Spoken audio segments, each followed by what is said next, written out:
Hello everyone, welcome to Brahmi academy. स्वागत है आपका लूसेंट रिवीजन सीरीज में, जहां हम पूरे लूसेंट का रिवीजन कर रहे हैं ट्रिक के माध्यम से। हमने स्टार्ट किया है ज्योग्राफी, हिस्ट्री, पॉलिटी और स्टैटिक जीके वाले सब्जेक्ट। उसमें से भी हम पहले दो सब्जेक्ट हिस्ट्री और ज्योग्राफी को लेकर चल रहे हैं, उसको जल्दी से जल्दी कंप्लीट करेंगे। जितने लोग बार बार मुझसे ये पूछ रहे हैं कि मैम लूसेंट कब तक कंप्लीट होगी, तो देखिए एग्जैक्ट डेट तो मुझे नहीं पता है, क्योंकि अभी बहुत सारे सब्जेक्ट बाकी हैं तो टाइम लग सकता है। लेकिन मैं कोशिश करूंगी कि हम जल्दी से जल्दी कंप्लीट करें, मैं ज़्यादा से ज़्यादा चीज़ें आपको कवर कराऊं कम टाइम में, और आपके जो भी पेपर आने वाले हैं उसमें आपको बहुत फायदा मिले। ठीक है, चलिए। ज्योग्राफी में ये हमारा 10th लेक्चर है। ऐसे हिस्ट्री में भी हमारे 23-24 लेक्चर हो चुके हैं, तो आप जाके शुरू से जरूर देखें, क्योंकि आपको एक कनेक्टिविटी बनी रहेगी। अब बीच में कोई लेक्चर उठाकर देखेंगे तो आपको सिर्फ एक चीज समझ में आएगी, लेकिन अगर आप कंटिन्यू देखेंगे तो आपको हर एक चीज अच्छे से याद हो जाएगी। और मैं आपको इस बार श्योरिटी देती हूँ कि आपको इस बार जीएस में डर नहीं लगेगा कि यार ये याद नहीं हो रहा, वो याद नहीं हो रहा। सब आपको याद होगा, अच्छे से याद होगा। ठीक है, बस आपको क्या करना है, चैनल सब्सक्राइब करना है और हर एक लेक्चर को अच्छे से देखना है। जब भी हम टेस्ट लेंगे, क्लास टेस्ट जो हमारा होता है, जब हम क्लास टेस्ट लेंगे तो आपको टेस्ट में पार्टिसिपेट करना है। ठीक है, उसके अलावा जब हम कंप्लीट लूसेंट देख लेंगे, कंप्लीट कर लेंगे, तो उसके बाद हमारा एक टेस्ट होगा, ऑनलाइन टेस्ट होगा, ब्राह्मी अकेडमी के एप्लीकेशन पर होगा। तो आपको क्या करना है, एप्लीकेशन डाउनलोड कर लेना है। आपको लिंक जो है वो डिस्क्रिप्शन में मिल जाएगी। आपको क्यों डाउनलोड करके रखना है, क्योंकि जब हम टेस्ट ले तो आपको नोटिफिकेशन मिल जाए। ठीक है, यहाँ पे जो फर्स्ट रैंक लाएगा उस टेस्ट में उसको 5,000 रुपए का इनाम मिलेगा, सेकेंड रैंक वाले को 2500 का और थर्ड रैंक वाले को 1700 का इनाम मिलेगा। तो पार्टिसिपेट जरूर करिएगा। ठीक है, ऑनलाइन टेस्ट है तो आप कहीं से भी पार्टिसिपेट कर सकते हैं। हिस्ट्री में, अभी ज्योग्राफी में हम जो चीजें पुरानी पढ़ चुके हैं, पहले उसका क्या करेंगे, हम रिवीजन करेंगे एक बार। ठीक है, मैंने आपको बताया कौन सा, ये वाला जो एरिया है आपका, ये कौन सा हो गया, काराकोरम, लद्दाख और जास्कर। फिर यहाँ पे हमारा कौन सा जाता है, ये जाता है आपका ग्रेट हिमालय। फिर उसके बाद यहाँ पे आपको टूटी टूटी कुछ मिलेंगी, कौन सी, ये हो गया आपका मिडिल हिमालय, और फिर नीचे आपको मिलेगा शिवालिक। ठीक है, ये हमने 3 चीजें पढ़ी थी। उसके बाद हमने यहाँ पे बहुत सारे डाफला, मीरी, अबोर, मिश्मी। ठीक है, मीरी, अबोर, मिश्मी। मैं आपको नाम बार बार इसलिए भी बता रही हूँ कि आप बार बार जब नाम सुनेंगे तो आपको समझ में आने लग जाएगा, हाँ ठीक है, डाफला, मीरी, अबोर, मिश्मी, वो याद हो जाएगा बिल्कुल रिदम में। इसलिए मैं आपको बार बार बता रही हूँ। यहाँ पे हो गया आपका पटकई बम, यहाँ पे हो गया नागा, यहाँ पे हो गया मणिपुर, यहाँ पे हो गया मिजो हिल्स। ठीक है, मणिपुर में आपको लाइमटोल में मिलेगा, मिजो में आपको ब्लू माउंटेन में मिलेगा। फिर हमने यहाँ पे पढ़ा गारो, खासी, जयंतिया। तो ये गारो, ये खासी, ये जयंतिया। ठीक है, ये 3 हो गए। फिर हमने असम वाले इलाके में क्या पढ़ा था, यहाँ हमने पढ़ा था मिकिर, बराइल, और यहाँ पे हमने कौन सा पढ़ा था, रेंगमा। ठीक है, ये आपके 3 हो गए यहाँ पे। फिर आपको क्या करना था, इस वाले इलाके में आना है, पेनिनसुलर प्लेट्यू में, प्रायद्वीपीय पठार में। मैंने पठार में आपको क्या क्या बताया था, एक ये आपका यहाँ पे हो गया मेवाड़। ठीक है, यहाँ पे हमने कौन सा पढ़ा था, अरावली पर्वत पढ़ा था, और मैंने बोला था ये एक्सटेंडेड है, यहाँ से आपका कहाँ तक जाता है, दिल्ली तक जाता है। और राजस्थान का जो आपका डेजर्ट एरिया है, मरुस्थल एरिया, उसको बढ़ने से रोकता है। तो बहुत इंपॉर्टेंट है अरावली। अरावली की जो हमने चोटी पढ़ी है, आपको याद रखनी है, चोटी क्या पढ़ी है, वो हमने पढ़ी है गुरु शिखर। और गुरु अपने शिखर पर कब पहुंचते हैं, 17 साल में स्टार्ट करते हैं, 22 साल में पहुंचते हैं। तो ये हो गया आपका 17-22 मीटर। ठीक है, फिर हमने पढ़ा यहाँ पे प्लेट्यू वाले इलाके में, ये हो गया आपका मालवा का पठार। ठीक है, मालवा बहुत ज्यादा इंपॉर्टेंट है, याद रखिएगा। कहाँ पढ़ेगा, ये पढ़ेगा आपको मध्य प्रदेश में। ठीक है, फिर यहाँ पे हमने पढ़ा कौन सा, ये हो गया आपका बुंदेलखंड का पठार, बुंदेलखंड। आप देखेंगे कि उत्तर प्रदेश, इधर हरियाणा, पंजाब, बिहार, इस वाले इलाके में हम पठार नहीं पढ़ रहे हैं। क्यों, आपको याद रखना है, यहाँ पे हम मैदानी एरिया पढ़ेंगे, जो आपका विशाल मैदान है, ग्रेट प्लेन है, वो इलाका है वहां पे। तो कंफ्यूज नहीं होना कि वहां पे कोई पठार आएगा। ठीक है, बुंदेलखंड के बाद इस वाले एरिया में मैंने बताया क्या है, आपका बघेलखंड है। ठीक है, तो ये हो गया आपका बघेलखंड। फिर उसके बाद हमने यहाँ पे और क्या पढ़ा था, हमने यहाँ पे पढ़ा था कि ये आपका क्या जाता है, यहाँ पे विंध्याचल पर्वत, विंध्याचल श्रेणी जाती है। अब विंध्याचल श्रेणी आपकी इधर से होती हुई पूरी कहाँ, उत्तर प्रदेश, झारखंड तक फैली हुई है, काफी लंबी आपकी ये श्रेणी है। नीचे बात करें तो ये नीचे आपका छत्तीसगढ़ तक कौन सा जाता है, ये जाता है आपका सतपुड़ा, सतपुड़ा श्रेणी जाती है। और ये सतपुड़ा श्रेणी जो है, इसकी हमने हाईएस्ट पीक पढ़ी है, कौन सी है, धूपगढ़। वैसे धूपगढ़ आप देखेंगे मध्य प्रदेश की सबसे ऊंची चोटी है, ये भी याद रखिएगा। तो ये हो गया आपकी धूपगढ़, कितनी है 1350 रुपए में हम धूपगढ़ घूम के आ रहे थे, याद है आपको। तो 1350 मीटर ये हो गया।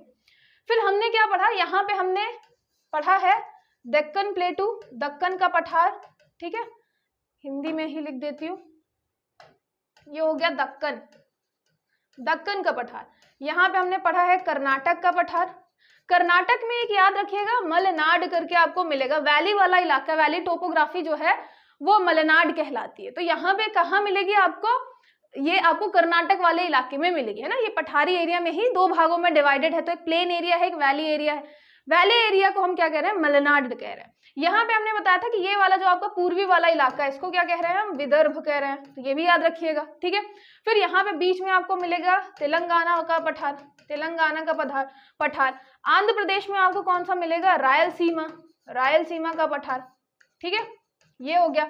यहाँ पे मैंने आपको बताया था ये कौन सा है, ये है आपका शिलोंग पठार, जो कि प्रायद्वीपीय प्लेटू का ही भाग है, इसका ही भाग है ये आपका, ठीक है। यहाँ पे ये जो हो गया, ये क्या था, कक्ष वाला एरिया था, रन ऑफ कक्ष। ये जो था ये था काठियावाड़, तो याद रखिएगा काठियावाड़, और ये हो गया आपका कक्ष वाला इलाका। ये चीजें मैंने आपको कल बताई हैं, और इसके अलावा ये भी याद कराया कि आपको कौन कौन सी चीजें कहाँ पे याद रखनी है। ये आपका कौन सा इलाका हो गया, ये हो गया आपका पठार वाला इलाका, ठीक है। तो ये हमने कल पठार वाला इलाका पढ़ा। अब मैंने आपको बताया कि पठारी एरिया के साथ साथ आपको पहाड़ियां भी मिलेंगी, पर्वत भी मिलेंगे बीच बीच में। जैसे यहाँ पे आपको इस साइड क्या मिलेगा, इस साइड आपको मिलेगा पश्चिमी घाट, वेस्टर्न घाट। इस साइड आपको क्या मिलेगा, इस साइड मिलेगा पूर्वी घाट।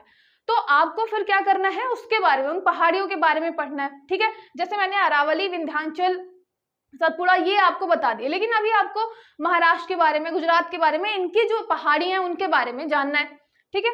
तो चलिए स्टार्ट करते हैं। सबसे पहले जो है आप पश्चिमी घाट के बारे में देखेंगे।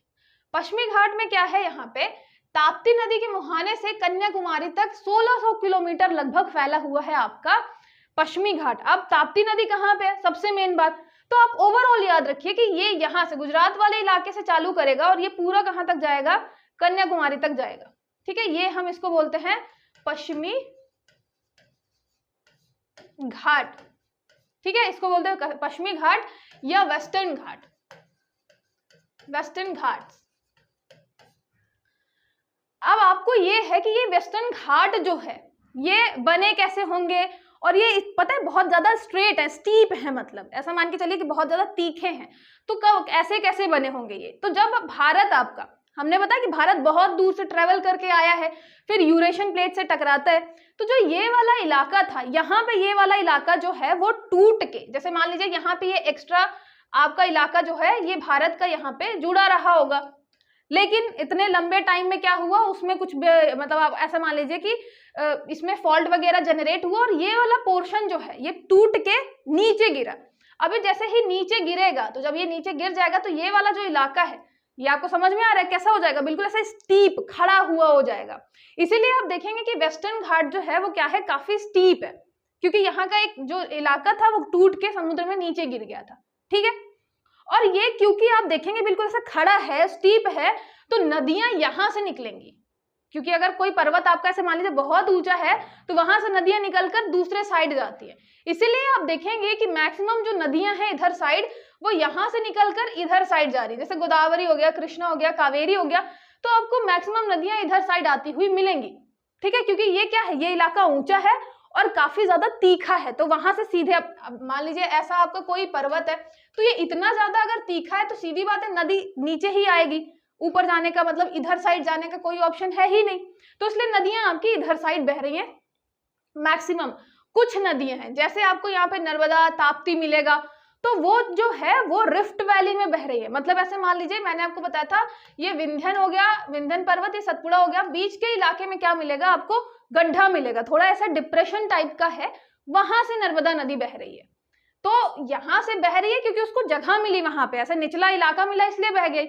लेकिन यहाँ पे क्या है, इधर ऊंचाई है, इधर थोड़ा नीचाई है, तो नदियां सारी इधर आएंगी। तो गोदावरी, कृष्णा, कावेरी, आप जितनी भी बड़ी बड़ी नदियां पढ़ेंगे आपके दक्षिण भारत वाले इलाके में, साउथ इंडिया में, वो सब किधर जाएंगी, पश्चिम से पूर्व की तरह बह रही होंगी, ठीक है। तो ये याद रखिएगा, पश्चिम से पूर्व की तरफ बह रही हैं आपकी सारी सारी नदियां। ये हो गया पूरा का पूरा आपका पश्चिमी घाट, लगभग कितना है 1600 किलोमीटर है, ठीक है। और क्या है इसमें एवरेज जो ऊंचाई है वो कितनी है, वो है लगभग 1200। उत्तर से दक्षिण की ओर ऊंचाई जो है बढ़ती है, तो ऐसा मान के चलिए कि उत्तर में आपको थोड़ा जो पीक है, चोटियां हैं, वो थोड़ा नीचे मिलेंगी, लेकिन दक्षिण जैसे ही जाएंगे तो आपको ऊंची ऊंची चोटियां मिलेंगी, ठीक है। तो याद रखिएगा उत्तर से जब दक्षिण की ओर जाएंगे तो आपको ऊंचे ऊंचे पर्वत मिलेंगे। फिर पश्चिम घाट के उत्तर में, उत्तर की बात करें तो यहाँ पे गिर पहाड़ियां हैं, ठीक है।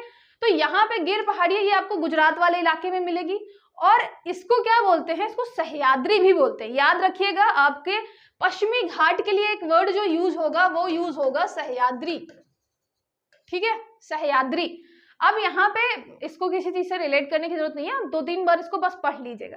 क्या बोलते हैं हम, सह्याद्री बोलते हैं। अब सह्याद्री जो है ये भी आपको, सह्याद्री पर्वत जो है वो 2 भागों में डिवाइडेड है। जो आपका गोवा है वहां से 16 डिग्री के उत्तरी अक्षांश, मतलब आपका लैटिट्यूड वहां से निकलता है, तो उसके ऊपर वाला उत्तरी सह्याद्री हो गया, उसके नीचे वाला आपका दक्षिणी सह्याद्री हो गया। ज्यादा डिटेल में पूछेगा नहीं, बस ये याद रखिएगा कि इसको क्या बोलते हैं, पश्चिमी घाट को सह्याद्री भी बोलते हैं, ठीक है। उसके अलावा ये हम 2 भागों में क्यों डिवाइड कर रहे हैं, क्या ही जरूरत पड़ी हमें डिवाइड करने की। जो आपका उत्तरी सह्याद्री है, जो ऊपर वाला इलाका है, वो बेसाल्ट लावा से बना हुआ है। मतलब मैंने आपको बताया कि उस वाले इलाके में यहाँ पे क्या होता है, यहाँ पे आपका निकलता है ये ज्वालामुखी, यहाँ पे आपका ज्वालामुखी निकलता है, तो लावा जो है वो फैल जाता है चारों तरफ। तो जो आपका उत्तरी सह्याद्री वाला पोर्शन है वो किससे बना हुआ है, वो बना हुआ है लावा से। और लावा कैसा था, बेसाल्टिक था, ठीक है। बेसाल्ट लावा में क्या है, क्या क्या क्या उसकी विशेषताएं होती हैं, ये सब जानने की जरूरत नहीं है। बस आप ये मान के चलिए कि आपका ये क्या है, लावा है, लावा से बनेगी आपकी काली मिट्टी। लेकिन हमने बात की कि जो नीचे का है दक्षिणी वाला, वो आर्कियन युग की ग्रेनाइट और नीच चट्टानों से बना है। मतलब आर्कियन मतलब हम बहुत पुरानी युग की बात कर रहे हैं। तो आपका जो नीचे वाला इलाका है, मतलब इस वाले इलाके की बात करें तो ये क्या है, ये काफी पुराना है। अब आपको याद करना है कि आर्कियन है तो आप याद कर सकते हैं, नहीं तो इतनी जरूरत है नहीं। बस ये याद रखिएगा कि ये वाला नया है क्योंकि ये लावा से बना है। और जैसे ये पूरा इलाका रहा होगा, उसमें क्या हुआ, यहाँ पे आपका लावा निकलना, ज्वालामुखी से लावा निकलना चालू हुआ। अब लावा क्या था, थोड़ा सा लिक्विड पतला था, तो धीरे धीरे फैलना चालू हुआ, धीरे धीरे फैला, फिर एक के ऊपर एक ऐसे परत बनती गई और काफी मोटी परत बन गई। तो इस पूरे इलाके में आपका क्या हुआ, लावा फैल गया। तो वो बना है किससे, उत्तरी सह्याद्री वाला पार्ट बना है आपका लावा से। नीचे वाला जो है वो पुरानी चट्टानों से बना है, पुरानी चट्टान जिसमें आपकी ग्रेनाइट है, नीस है। तो याद रखिएगा जो आप ग्रेनाइट पढ़ते हैं, नीस पढ़ते हैं, तो ये काफी पुरानी चट्टान है, ठीक है, आर्कियन चट्टान से बना है। ज्यादा डिटेल में पूछेगा नहीं, बस याद रखिएगा ऊपर वाला जो है वो क्या है, आपके ज्वालामुखी के लावा से बना हुआ है। नीचे वाला जो है वो बहुत पुरानी आर्कियन युग की चट्टानों से बना हुआ है। फिर उत्तरी चोटी की बात करें कि जो आपका उत्तरी सह्याद्री है उसकी सबसे ऊंची चोटी है कलसूबाई। कौन सी है, कलसूबाई, 1664 मीटर। ये याद करने की जरूरत नहीं है। कलसूबाई आपको महाराष्ट्र में मिलेगा, अभी हम देखेंगे महाराष्ट्र में। और सेकेंड नंबर पे आता है महाबलेश्वर जिसकी 14 समथिंग है। तो आप समथिंग से याद कर सकते हैं कि 1600 समथिंग, ये भी याद कर सकते हैं 1650 से ऊपर है, 1664 है, तो आप कर सकते हैं 1650 से ऊपर है हमारी कलसूबाई की हाइट, ठीक है। और महाबलेश्वर आप जानते हैं बहुत ज्यादा फेमस है ना, घूमने जाते हैं लोग। उसके अलावा वहां से नदियां भी अभी आपको दिखेगा निकलती हुई। तो वो कितना है, लगभग 1400 किलो का मीटर है, ठीक है, 1400 मीटर की हाइट है महाबलेश्वर की। 1650 से थोड़ी ज्यादा हाइट किसकी है, कलसूबाई की। कलसूबाई सर्वोच्च चोटी कहाँ की है, उत्तरी सह्याद्री की, ठीक है, ये भी याद रखिएगा। दक्षिणी सह्याद्री की बात करें तो सर्वोच्च चोटी आपको मिलेगी कुद्रेमुख। कुद्रेमुख आपको मिलेगा कर्नाटक वाले इलाके में, ठीक है। और कर्नाटक वाले इलाके में ये 1892 है। तो आप इससे भी पता लगा सकते हैं कि भाई उत्तर से जब हम दक्षिण आ रहे हैं, मतलब हम महाराष्ट्र वाले इलाके की बात कर रहे हैं जहां पे कलसूबाई है, उसकी हाइट 1650 से थोड़ा ज्यादा है। लेकिन जैसे ही हम नीचे आएंगे कर्नाटक वाले इलाके में, वहां पे है कुद्रेमुख, उसकी हाइट है 1892, लगभग 1900 मीटर के आसपास है। और यहाँ पे कितनी है, 1650 के आसपास। देख रहे हैं आप कितना ज्यादा गैप है। तो दक्षिण में आ रहे हैं तो हाइट बढ़ रही है, और ये चीज हमने पढ़ी भी है कि उत्तर से दक्षिण आएंगे तो हाइट बढ़ेगी, ठीक है। इसको मैप में देखिए, ये आपका हो गया, यहाँ से आप चालू करिए, यहाँ तक वेस्टर्न घाट हो गया। फिर हमने बोला कि ये आपका जो इलाका है इसको हम क्या बोल रहे हैं, सह्याद्री भी बोल रहे हैं, ठीक है। सह्याद्री को भी हमने दो भागों में डिवाइड कर दिया, एक हो गया आपका उत्तरी सह्याद्री और एक हो गया आपका दक्षिणी सह्याद्री, ठीक है। उत्तरी वाला जो है तो यहाँ पे आप मान सकते हैं कि यहाँ पे सबसे ऊंचा जो आपको इलाका मिलेगा वो मिलेगा कलसूबाई। कलसूबाई की हाइट आप 1664 है तो 1650 मीटर के आसपास याद कर सकते हैं। नीचे आएंगे तो आपको मिलेगा कुद्रेमुख, ठीक है, कुद्रेमुख याद रखिएगा। ये अभी कुद्रेमुख वगैरह हम जब खनिज पढ़ेंगे तो वहां पे भी पढ़ेंगे। तो कुद्रेमुख कहाँ मिलेगा? कर्नाटक में। इसकी हाइट लगभग 1900 मीटर है, ठीक है। आप ऐसे आसपास याद कर सकते हैं, एग्जैक्टली नहीं याद करने की जरूरत है। और ये मैं क्यों याद करवा रही हूँ कि कहीं बाई चांस अगर आपको ऑप्शन में दे दिया कि सबसे ऊंचा आप बताइए कौन सा है, या हाइट दे दिया, तो आपको पता रहना चाहिए कि जब हम बात करेंगे किसकी, गुरु शिखर की, हम बात करेंगे धूपगढ़ की, उनकी हाइट कितनी है। अगर हम कलसूबाई या कुद्रेमुख की बात करें तो उनकी हाइट कितनी है? आप देख रहे हैं इनकी हाइट काफी ज्यादा है। ये आपका किसमें था? 1700 था और ये 1300 था। यहाँ 1600 और ये आपका 1900, तो हाइट ज्यादा है, ठीक है। गुरु शिखर की भी हाइट ठीक ठाक है, वो भी याद रखिएगा। तो जब आप ऑप्शन देखेंगे ना तो कभी कभी क्वेश्चन मान लीजिए टफ हुआ तो आपको एलिमिनेट करने में आसानी हो जाएगी। इसलिए आपको याद रखना है ओवरऑल कि ये 1650 से थोड़ा ज्यादा है, ये आपका 1900 के आसपास है कुद्रेमुख, ठीक है। अब यहाँ पे हम क्या करते हैं, एक बार देख लेते हैं। आपने गिर पहाड़ी पढ़ी तो याद रखिएगा यहाँ पे गुजरात वाले इलाके में आपको 2-3 मान लीजिए, वैसे तो बहुत सारी हैं, मेनली हमको पढ़नी है 3। एक मिलेगा आपको मांडो हिल्स, ठीक है, मांडो हिल्स। एक मिलेगा गिर पहाड़ियां और एक मिलेगा आपको गिरनार। गिर और गिरनार याद रखिएगा। मांडो चाहे आप थोड़ा स्किप भी कर सकते हैं, ठीक है, लेकिन गिर और गिरनार आपको याद रखना है, गिरनार पहाड़ियां। तो ये गिर पहाड़ियां जो है ये वही इलाका है जहां पे आपको एशियाटिक लॉयन मिलते हैं, ठीक है। एक ऐसा इलाका जहां पे आपको एशियाटिक लॉयन मिलते हैं हमारे भारत में। कहाँ पे है? गिर वाले इलाके में। तो याद रखिएगा ये आपका काठियावाड़ वाला रीजन, काठियावाड़ वाले रीजन में आपको मिलेगा गिर और गिरनार पहाड़ियां, और यहाँ पे गिर वाले इलाके में आपको मिलेगा एशियाटिक लॉयन, ठीक है। ये हो गया। फिर यहाँ पे ये छोटा छोटा लिखते हुए चलेंगे। फिर हम बात किसकी करते हैं? बात हम करेंगे महाराष्ट्र वाले इलाके की। तो याद रखिएगा सबसे पहले आपको मिलेगा अजंता की पहाड़ियां, ठीक है। अजंता एलोरा हम पढ़ते ही हैं, तो अजंता की क्या है? पहाड़ियां भी है, अजंता की पहाड़ियां। अजंता हो गई। इधर आएंगे तो हमको क्या मिलेगा? कलसूबाई। अच्छा, कलसूबाई के पास जो है आपको एक और मिलेगा, ये है आपका सतमाला। तो आप चाहे तो इसको याद करें चाहे ना करें, क्योंकि हमें बहुत सारी पहाड़ियां मिल रही हैं। तो एक सतमाला भी है, उसके अलावा एक आपका कलसूबाई भी है। कलसूबाई याद रखिएगा क्योंकि हमने पढ़ा ना हाईएस्ट पीक है उत्तरी सह्याद्री की। कलसूबाई के बाद आपको क्या मिलेगा? हरिश्चंद्र, ठीक है, हरिश्चंद्र मिलेगा। इस वाले इलाके में आपको मिलेगा बालाघाट पहाड़ियां। याद रखिएगा बालाघाट अगर हम बात करेंगे किसकी? जिले की, तो कहाँ है? मध्य प्रदेश में। तो बालाघाट जिला आपको यहाँ मिलेगा लास्ट में बिल्कुल, लेकिन बालाघाट की पहाड़ियां भी है, वो कहाँ मिलेगी आपको? वो मिलेगी महाराष्ट्र में, ठीक है। तो ये दिमाग में बिल्कुल क्लियर रखिएगा, अगर पहाड़ियों की बात करते हैं बालाघाट तो कंफ्यूज नहीं होना है। कहाँ पे है? ये है आपके महाराष्ट्र में, ठीक है। और नीचे सबसे नीचे आपको मिलेगा यहाँ पे महाबलेश्वर, ठीक है। महाबलेश्वर आप घूमने जा सकते हैं। ये आपके कहाँ हो गए? अजंता, सतमाला, कलसूबाई, हरिश्चंद्र, बालाघाट, महाबलेश्वर। ये कहाँ पे है? पूरे के पूरे महाराष्ट्र में, ठीक है। चलिए फिर से देख लेते हैं। यहाँ पे आपने पढ़ा कौन सा? अजंता के बाद आपने पढ़ा सतमाला। सातमाला हम बना रहे हैं, किसके लिए बना रहे हैं? कलसूबाई के लिए बना रहे हैं। कलसूबाई के लिए क्यों बना रहे हैं? क्योंकि उन्होंने अपना जीवन हरिश्चंद्र की तरह जिया है, ठीक है। हरिश्चंद्र की तरह जीवन जिया, इसलिए कलसूबाई के लिए हम माला बना रहे हैं, 7 माला बना रहे हैं, ठीक है। ये सतमाला हो गया। फिर आता है बालाघाट के लोग घूमने कहाँ जा रहे हैं? तो नीचे हो जाएगा महाबलेश्वर। तो महाबलेश्वर घूमने जा रहे हैं कौन लोग? ये बालाघाट वाले लोग, ठीक है। तो अजंता, सतमाला, फिर कलसूबाई, हरिश्चंद्र, बालाघाट और महाबलेश्वर, ये याद रखना है। कहाँ के हो गए? सारे के सारे आपके महाराष्ट्र के, ठीक है।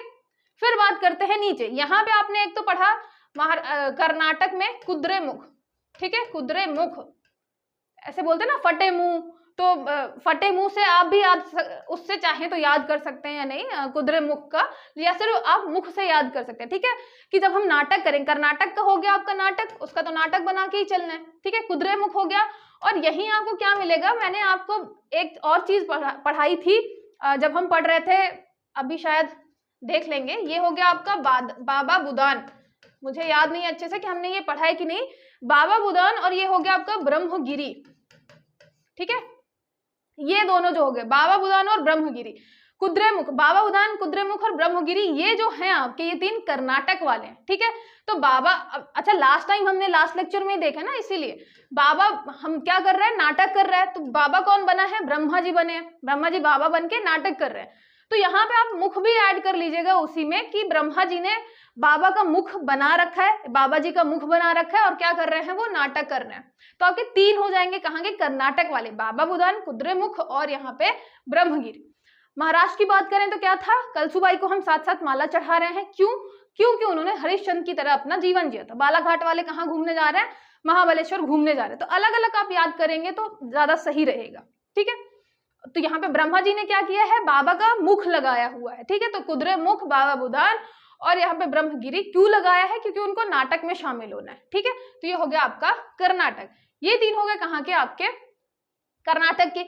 फिर आप देखेंगे नीचे आएंगे, अभी जैसे आप आएंगे तो ये पश्चिमी घाट का जो है, तो ये वाला जो इलाका है ये आपका केरल, तमिलनाडु और कर्नाटक, ये तीनों इलाके में आपको एक कौन सी सबसे बड़ी पहाड़ी मिलेगी, वो मिलेगी नीलगिरी। और नीलगिरी इसलिए भी इंपॉर्टेंट है कि इस वाले इलाके से आपका आता है पूर्वी घाट, वेस्टर्न घाट आता है, और इस वाले इलाके से आपका आता है पश्चिमी घाट, सॉरी ये आपका ईस्टर्न घाट आता है और पश्चिमी घाट मतलब ये आपका वेस्टर्न घाट आता है। और दोनों का जो मिलन पॉइंट है, बोलते हैं जहां पे कि ये मिलते हैं एक दूसरे से, वो है आपका नीलगिरी पर्वत।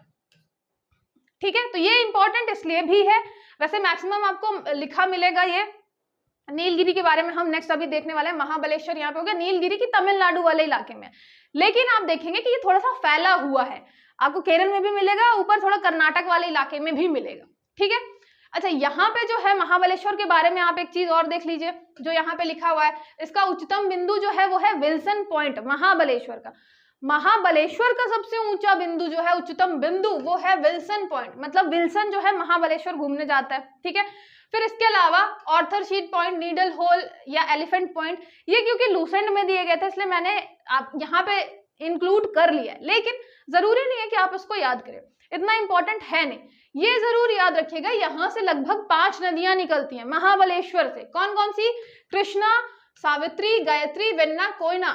आपको सारी अगर नहीं भी याद रखनी है तो कृष्णा याद रखनी है और ये आपको कोयना याद रखनी है, ये दोनों तो जरूर याद रखनी है। कोयना, अच्छा बोलते हैं ना कोई नहीं, तो उसको हम बोल रहे हैं कोयना, और कृष्णा, ये दोनों तो जरूर याद रखिएगा।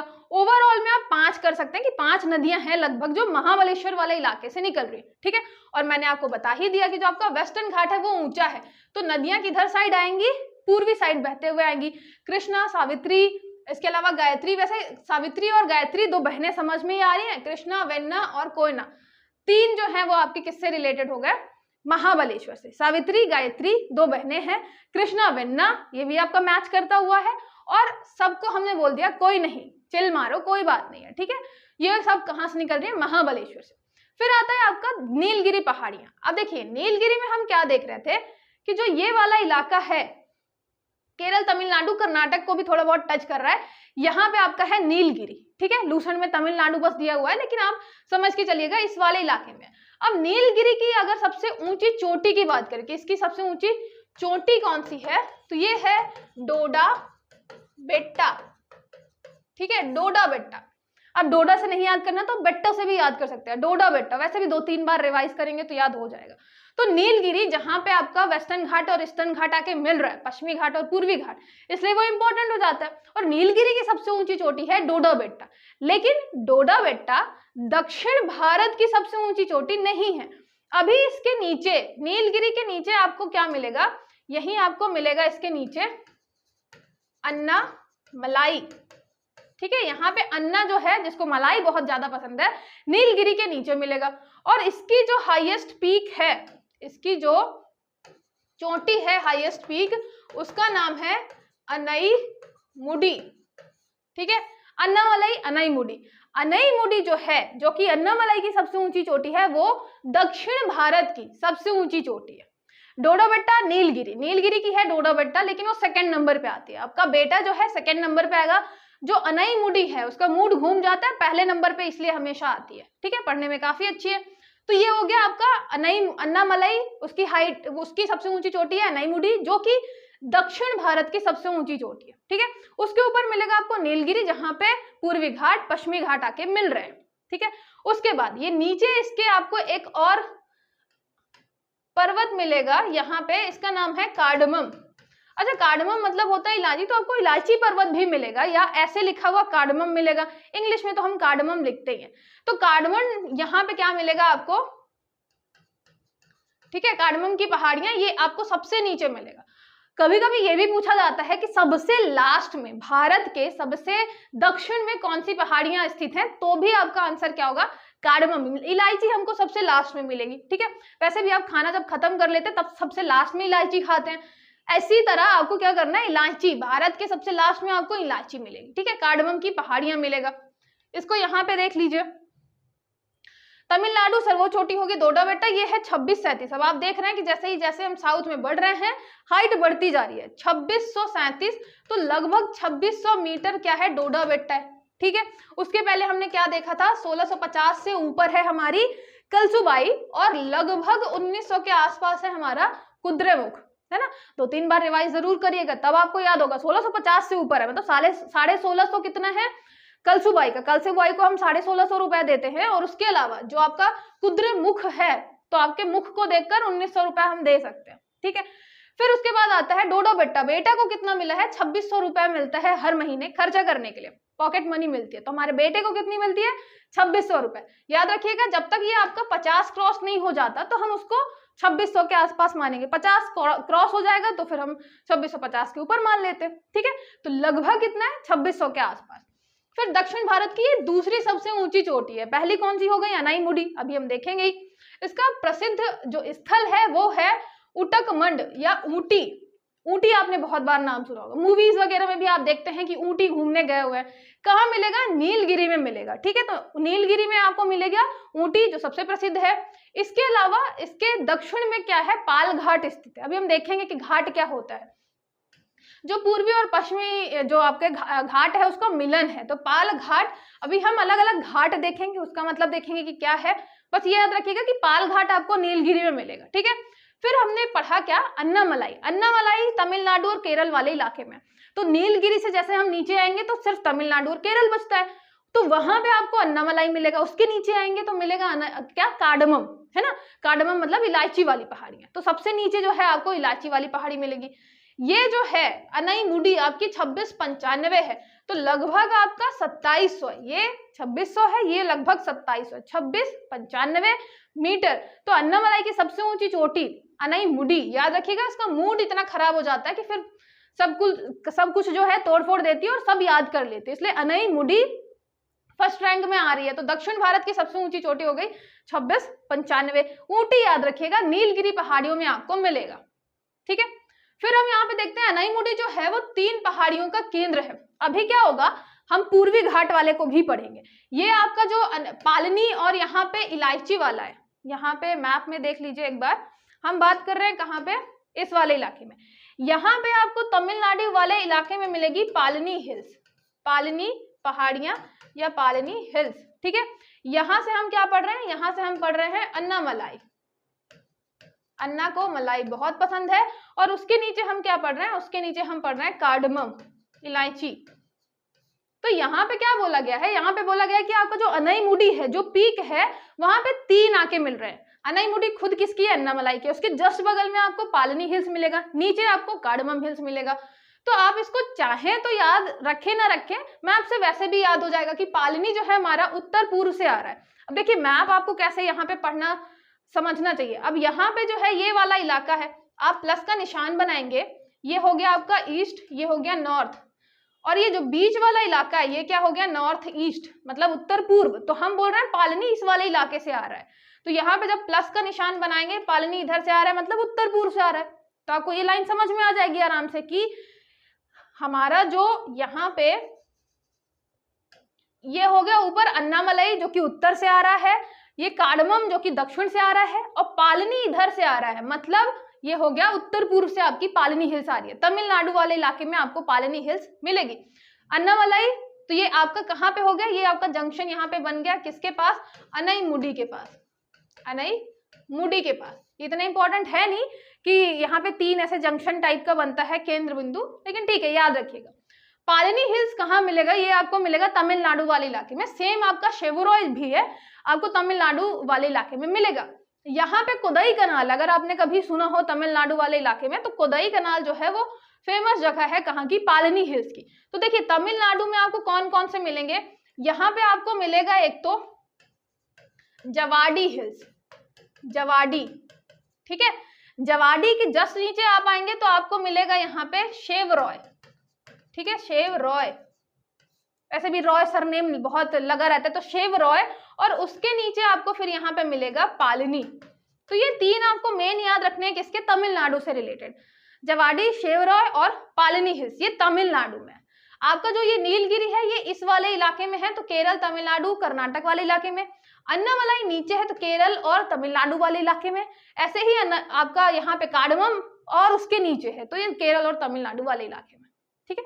तो ये यहाँ पे हो गया कार्डमम, अन्नामलाई, नीलगिरी। तमिलनाडु वाले इलाके बस की बात करें तो वहां हो गया आपका जवाडी, फिर शेवरॉय, फिर पालनी, ठीक है। तो ये हो गया आपका यहाँ पे जवाडी, जवाडी, ठीक है, उसके बाद शेवरॉय, शेवरॉय, और उसके बाद पालनी हिल्स, ठीक है, पालनी हिल्स। तो ये तीनों हो गए कहाँ के, तमिलनाडु के। फिर बात करें कहाँ की, अगर यहाँ की बात करते हैं तो ये सबसे लास्ट वाले इलाके में आपको मिलेगा शेषाचलम, शेषाचलम, ठीक है ये। और यहाँ पे आपको वेलिकोंडा, पालकोंडा भी मिलेगा। तो याद रखिएगा अगर कोंडा से रिलेटेड आता है सरनेम, सरनेम मतलब पर्वत का नाम, जैसे वेलिकोंडा हो गया, वेलिकोंडा, पालकोंडा, वेलिकोंडा, पालकोंडा। तो ये कोंडा जो है, कोंडा कहाँ रहता है, कोंडा रहता है आंध्र प्रदेश में। याद रखिएगा कोंडा कहाँ से रिलेटेड है, आंध्र प्रदेश से रिलेटेड है, ठीक है। आंध्र प्रदेश हो गया आपका कोंडा। फिर बात करें कहाँ की, अगर बात करें उसके ऊपर आएंगे तो आपका आएगा उड़ीसा। उड़ीसा में आपको क्या मिलेगा, उड़ीसा वाले इलाके में आपको मिलेगा महेंद्रगिरी। अभी हम ये सारा कब पढ़ेंगे, जब हम ये पूर्वी घाट पढ़ रहे होंगे। अभी हमने पश्चिमी घाट पढ़ा, वेस्टर्न घाट, तो वेस्टर्न घाट की कलसुबाई, कुद्रेमुख, सतमाला, ये सारी चीजें हमने पढ़ी। अभी जब हम ईस्टर्न घाट पढ़ेंगे तो ईस्टर्न पूर्वी घाट में हमें अभी महेंद्रगिरी मिलेगा, मलयगिरी मिलेगा, ठीक है, मलयगिरी। तो ये सब हम अब पढ़ेंगे, लेकिन आप क्योंकि ओवरऑल अब देख ही रहे हैं तो तमिलनाडु का आपने देख लिया, जवाडी, शेवरॉय और पालनी। आंध्र प्रदेश की बात करें तो कोंडा वाले हो जाएंगे, पालकोंडा, वेलिकोंडा, और यहाँ पे आपको एक मिलेगा शेषाचलम, ठीक है। फिर उड़ीसा की बात करें तो महेंद्रगिरी, मलयगिरी, ये माँ से जो है वो कहाँ मिलेंगे आपको, उड़ीसा वाले इलाके में मिलेंगे, ठीक है, महेंद्रगिरी, मलयगिरी। ये हो गया झारखंड वाले इलाके में। यहाँ पे झारखंड वाले इलाके की अगर बात करें तो झारखंड वाले इलाके में एक आपको पारसनाथ याद रखना है, ठीक है, पारसनाथ याद रखना है। और राजमहल हिल्स हमने पढ़ाई है, थोड़ा मतलब यहाँ पे झारखंड और वेस्ट बंगाल को टच करता हुआ, तो पारसनाथ जो वो राजमहल और गारो गैप पढ़ा था तो उसमें हमने राजमहल पढ़ा था। तो यहाँ पे आपको झारखंड में 2 याद रखने हैं, एक तो याद रखना है पारसनाथ और एक याद रखना है राजमहल, ठीक है। राजमहल से हिल्स और पारसनाथ हिल्स। पारसनाथ याद रखिएगा, पारस कहाँ रहता है, झारखंड में रहता है, ठीक है, झारखंड में रहता है पारसनाथ हमारा। अब देखिए इसको हम टोटल पूरा देख लेते हैं कि हमने कौन कौन सी पहाड़ियां पढ़ी हैं।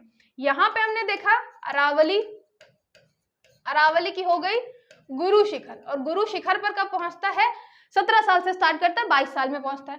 फिर हमने ये विंध्याचल यहाँ पे देखा, विंध्याचल, और उसके बाद हमने यहाँ पे देखा सतपुड़ा।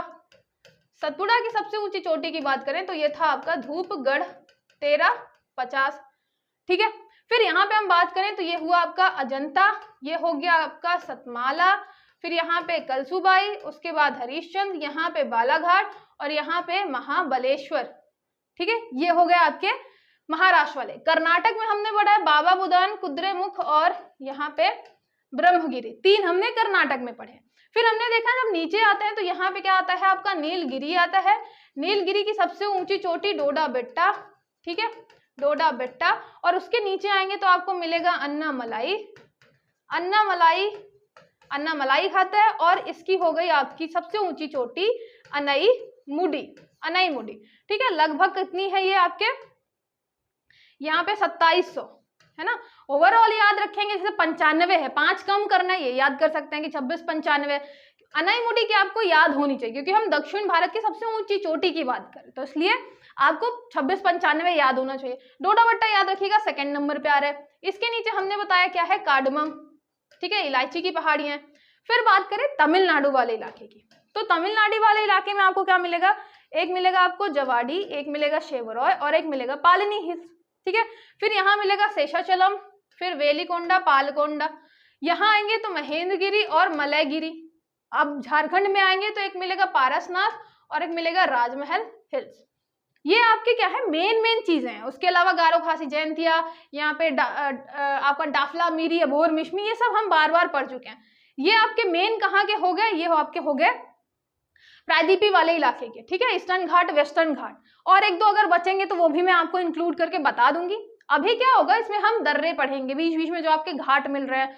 उसके अलावा इसके बाद लास्ट में ये क्या पढ़ रहे हैं, ईस्टर्न और वेस्टर्न घाट पढ़ रहे हैं। आपका जैसे घाट यहाँ पे खत्म होगा, जैसे ये आपका घाट है ना, ये वाला घाट वाला इलाका, तो घाट के जस्ट बगल में जो छोटा सा इलाका बचेगा समुद्री वाला, वो क्या कहलाएगा, तटीय क्षेत्र। तो अभी हम कोस्टल क्षेत्र भी पढ़ेंगे इस वाले इलाके में, ठीक है।